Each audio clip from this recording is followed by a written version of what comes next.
Hi, I'm Master Marcel Garcia. I am the founder of the Wudao system of lethal combat fighting. I was inducted in the World Karate Union Hall of Fame for designing the most lethal form of combat fighting in the entire world. You can find my information and my documents confirming my inductions as well as government endorsements. If I am able to provide you either lethal combat training in a private class or in a group class, you can contact me through my website. I am also the author of this book titled Was Satan Unleashed in the CIA? This book is in relevance to information released to me by exclusive rights from my cousin Ernest Garcia, who was in the CIA since back in 1947 when it was OSS. He did present his request to Congress back in the 90s to allow him to reveal his covert operations. It was approved, and they gave my cousin Ernest Garcia the only exclusive rights in the world to release this information for the first time in history. He did pass those exclusive rights over to me by contract. And sure enough, all of the scientists and the CIA agents involved in these projects, all of them had been killed. 12 days after my last interview with my cousin, then he was dead at the age of 80, which was a couple of years ago. But in relevance to the book, you'll also find that in my website. And the website is wudaomuaythai.com. Go to Letters of Support, and you'll see all my documents there, as well as my book. And then click on the cover of my book, and it'll send you straight to Amazon.com. Last week, I spoke about the Ebola virus. And in relevance to the Ebola virus, in my conclusional statement, that a company named 20th Century Fox made a film in relevance to my cousin's intelligence on the Ebola virus, although he was a little bit deceived when he got the approval from Congress to release this information. This woman came up to him, portrayed as a reporter, but it turned out she was an actress from Warner Brothers. And that distorted the whole film, made the movie Outbreak with Dustin Hoffman. Well, my cousin did get pretty upset about that, so he ordered the CIA to send everybody in this film a letter that went directly to their houses. And the letter says, the CIA wishes to confirm that this is your home address, period. Just to throw a little scare at them so they'd get their kids to start the car the next day. But in relevance to viruses and deadly chemicals being used on American cities is the actual title of this next subject. And in relevance where you can obtain this information, you could also look into the Library of Congress and going under the U.S. Senate Committee on Veterans Affairs.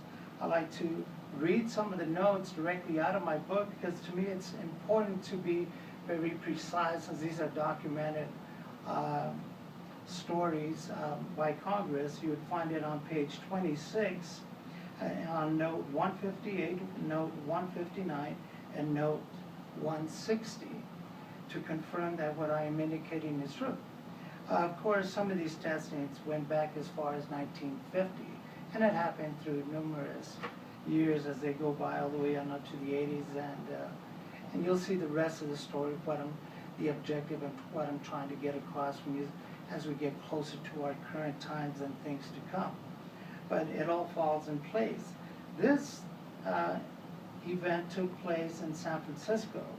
It was actually chemicals being shot off of a boat off of the coast of San Francisco. And it was sprayed into the city there, and the CIA observed a lot of the people's responses by coughing and just as they walked off the side, and on the sidewalks. And in fact, there was one report that a gentleman had died, but the government indicated that it wasn't due to those chemicals. There were other chemicals being utilized by the CIA, and I'll read out a small little statement, then I'll give you the synopsis of the story. My cousin Ernest Garcia was directly participating in extreme top secret operations involving the deployment of deadly viruses in large cities such as Minneapolis, San Francisco, and New York. Ernest did have complete clearance in relevance to this deployment of these viruses.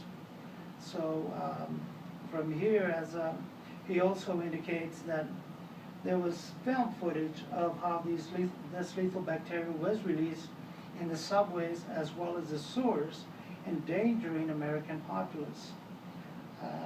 As far as that is concerned, it was indicated by the federal government, or a statement made direct towards the federal government, has failed to support scientific studies that provide information of the reproductive problems experienced by veterans who were intentionally exposed to potentially dangerous substances. But it just wasn't in relevance to the spraying of some of these viruses in the cities. It also involved military, and I'll get to that in a second. But in relevance to the release of these chemicals in Minnesota, San Francisco, and New York, what they had done is Ernest Garcia had gone to one of the labs with another scientist. It wasn't with Frank Olson at this time. And he was requested to prepare these chemicals in certain vials, glass vials, and prepared to submit them in the containers. And from that point, they went straight to San Francisco, got into their hotel there, and prepared early in the morning. It was in the wintertime. We had, I'm assuming there was three to four other agents with him, underneath him. And he prepared, in placing these chemicals, these deadly chemicals, into the containers to give to the agents. They all had top coats with numerous pockets on both sides to place these chemicals in the pockets to disperse them out into the public. And in relevance to the containers, I will not indicate to you here on film what the containers are. You can find that in my book. And in relevance how these chemicals were placed into the containers is also in my book. I won't reveal that either on film. But you can see that when you purchase my book. But what they did, as they met early in the morning, it was about 5 o'clock in the morning, they got together and Ernest started placing these chemicals in these containers and then passed them on to the agents. And from there they went to the subway station. And on the way to the subway stations, they went to the sewers on certain corners that would be normally busy corners downtown where a lot of people would be going to work. So they were dispersed in there, and they exploded, and they just came into the air. You could barely see what the colors of these chemicals were, if seen, and at all. Some were in yellowish color, but very, very hard to detect what they were. Then from there they went to the subway stations, and they separated approximately 20 to 50 feet apart from each other and placed these containers on the tracks. And then when they observed the trains coming, then Ernest had ordered for them immediately to get the hell out of there. Those were its exact words. And so when the trains did come in, they dispersed the chemicals more into the air. So when the people came out of the subway stations, then they inhaled this chemical. And it was all to see how effective the chemicals were, if they were either making them too strong or too light, by seeing the response from the public. After that, then they immediately got picked up by a certain van and got on a plane to the next city or the next state.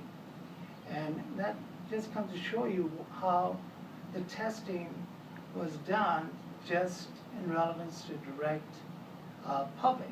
There was other ways that they also dispersed chemicals in relevance to food and stuff, and that would be on a next series that I'll kind of indicate in relevance to what foods they had put certain chemicals in for, again, testing. And there are numerous stories that I'll be telling you about, but if you get an opportunity, pick up the book and you will see the details on this. What is extremely important to the dialogue that was not released to the courts or to Congress back then, in relevance of the discussions placed between Ernest and the other agents. I did, or should I say, I had the script. I did write the script for the feature film, or it could be used as a feature film or a documentary. In relevance to all these series, the film would probably last an hour and a half to 2 hours. And I am seeking for a director and a producer as well as investors for this film. I've been offered from numerous other producers, but unfortunately they could not provide what they were indicating they can't provide to make these films.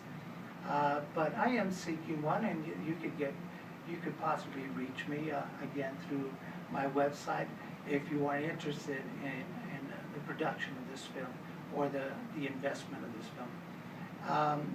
I will carry on to the next series, and you'll see where there's what I call the treasure of Satan, which is pretty interesting for you guys to like to try to see if you can find a great treasure. And you'll see that this great treasure contains a lot of gold, and it's actually did belong to the United Nations. And I'll give you that info on that when I speak to you next time. But do pick up the book, see what I'm speaking about in relevance to these chemicals being released on the public, or were released on the public.